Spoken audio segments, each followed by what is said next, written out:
Songs ఎన్ని? రెండు రెండు.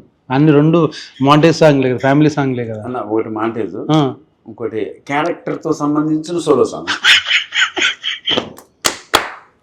నేను దీని గురించే వెయిటింగ్. నువ్వు సోలో సాంగ్ డెఫినెట్గా వేసుకుని ఉంటాడు, చాలా స్టైలిష్గా వాకులు, డ్రెస్సులు, చేంజ్లు, అర్థమైపోయింది. స్కెచ్ అన్న లిరిక్లో కూడా అదే మామూలు అలా చెప్తాం. ఇప్పుడు మనం ఇప్పుడు కాన్ఫిడెంట్గా రెగ్యులర్ కమర్షియల్ హీరో అనుకో మనం క్వశ్చన్ వేయం.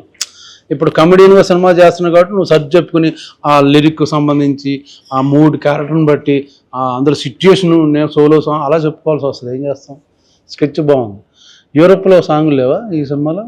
అన్న కథపరంగా మలేషియాకి వెళ్ళా ఉన్నా. ఓ పెట్టావు నువ్వు, అసలు ఫారెన్ లేకుండా షూటింగ్ చేయమని అది కూడా చెప్పారు.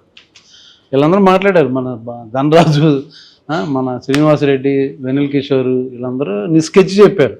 కాదు కాదన్నా, ఒక సాంగ్ సోలో సాంగ్ ఉంటుంది మనోడికి, ఫారెన్ కంపల్సరీ ఉంటుంది, ఎన్ని సెటప్ చేసుకుని వస్తాడు సాలిడ్గా అని. అన్న ఇప్పుడు స్క్రిప్ట్ డిమాండ్ చేస్తే వెళ్ళారన్న, కాబట్టి మీ డైరెక్టర్ గారు నేను నెంబర్ ఇస్తా, మీరు ఒకసారి మాట్లాడండి. స్క్రిప్ట్ డిమాండ్ చేస్తే ఫారెన్లో ఇలా షూటింగ్. ఇప్పుడు అరైవల్ వీసా పుష్ప సినిమా చూసావు కదా, ఏ ఫారెన్లో తీశారు? అంతే ఇక్కడే కదా.